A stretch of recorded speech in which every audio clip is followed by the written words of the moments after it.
أعوذ بالله من الشيطان الرجيم. بسم الله الرحمن الرحيم. يا أيها الذين آمنوا كلوا من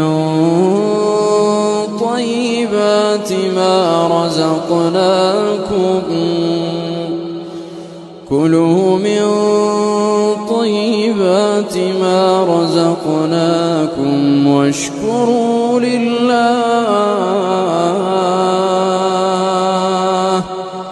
واشكروا لله إن